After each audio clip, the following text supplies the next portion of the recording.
Hey guys, and welcome back to my YouTube channel. So today is September 11th, and to many people that not might be an important day. It just may be another day of the week, or in this case, the weekend. But for me and for a lot of people, we are affected by September 11th, 2001, when two planes hit the World Trade Centers.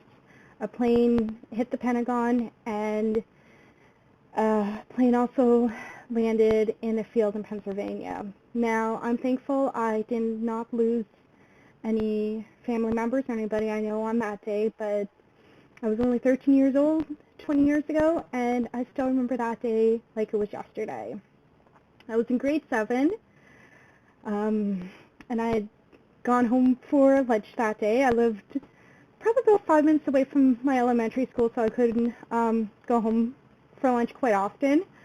But when I got into our house, one of the American news stations, and I don't remember which one it was playing, and I remember sitting on our living room table just in shock what had happened just mere hours before in the United States.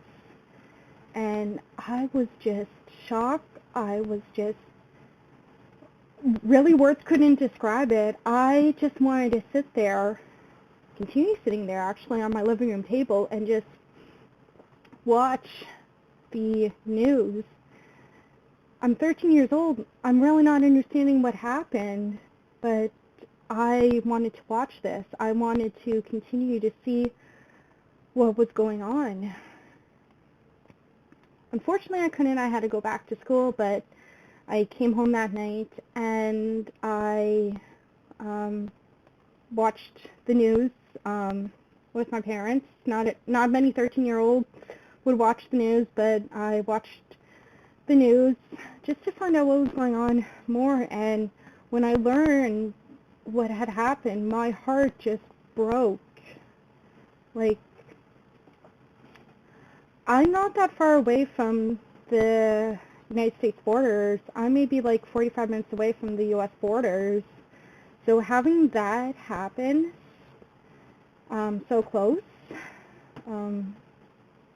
is, it's heartbreaking.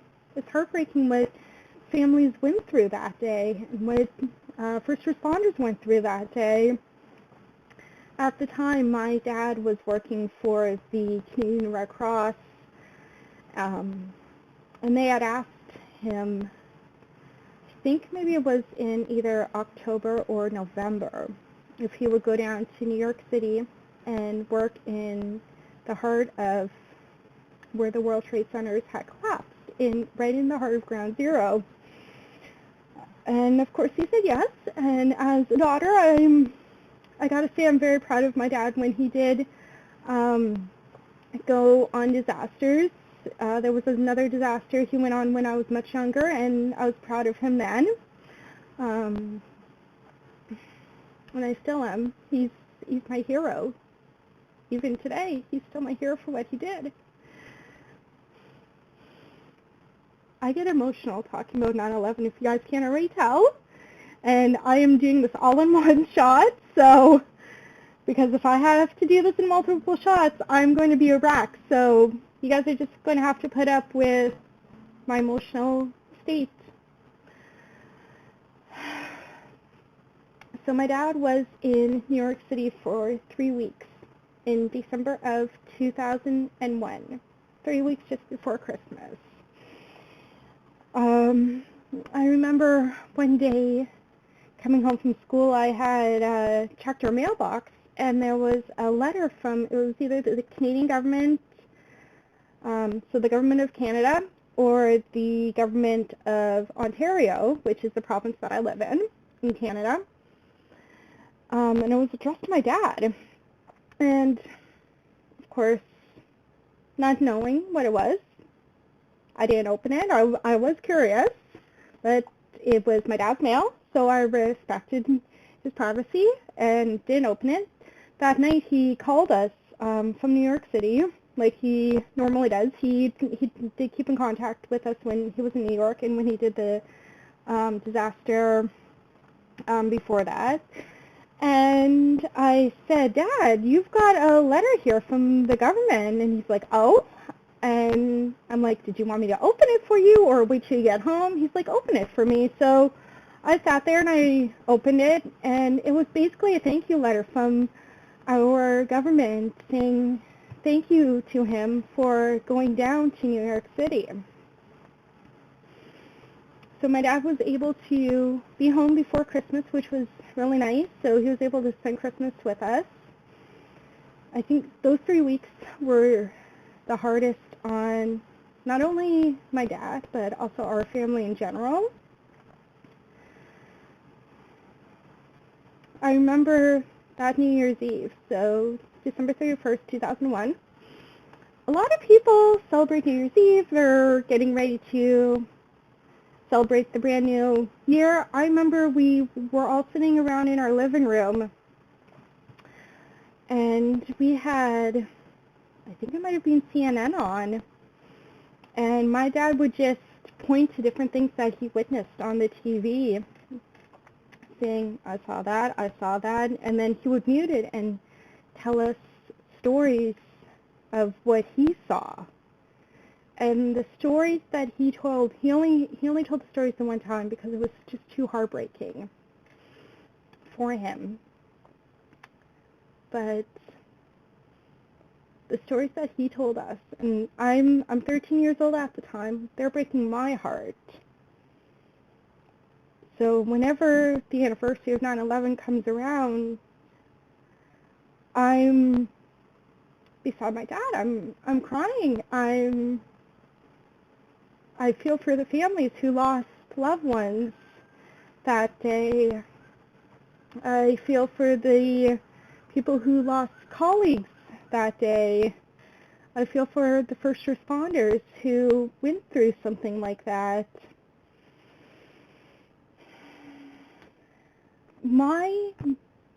One of my main messages is, if you're a young one or someone younger who doesn't know a lot about September 11th, 2001, I encourage you to Google it.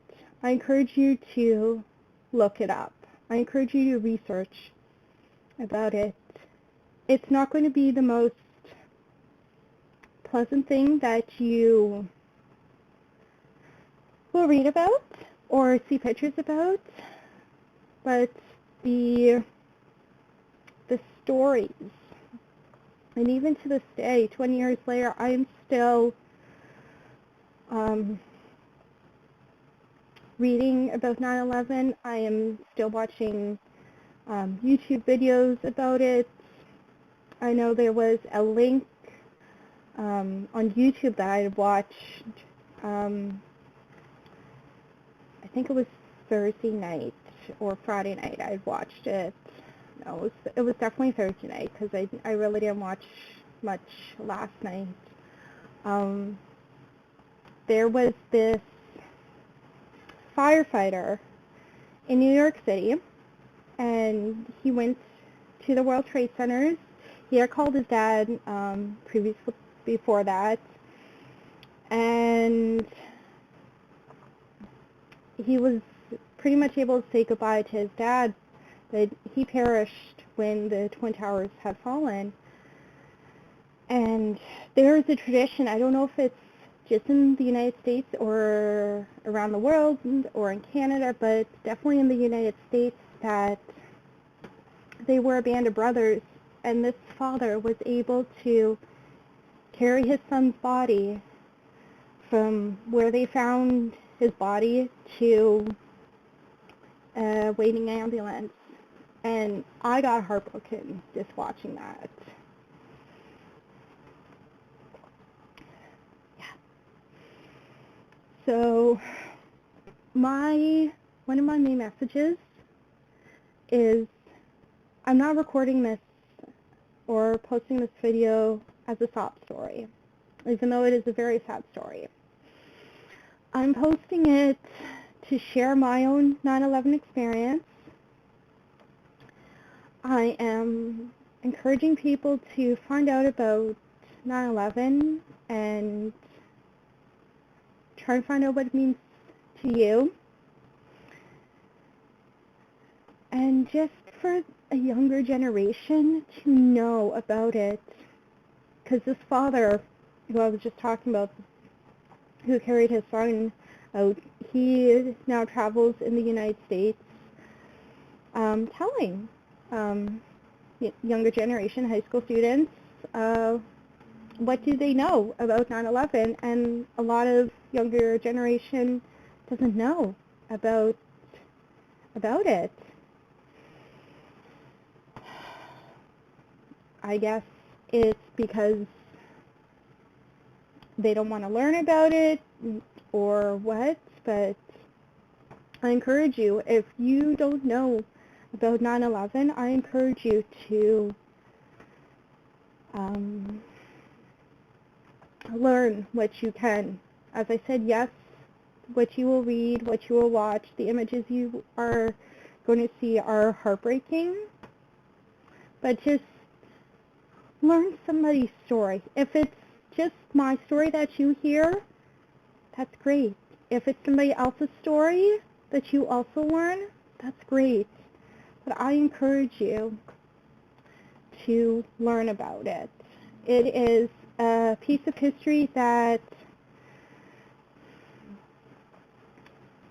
I feel travels all over the world. I know here in Canada, on the west coast, so we're in Newfoundland, Labrador, all Prince Edward Island, Nova Scotia, all of those provinces are.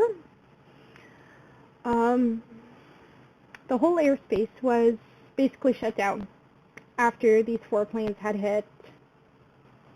And there was this small airport somewhere on the west coast here in Canada that basically opened doors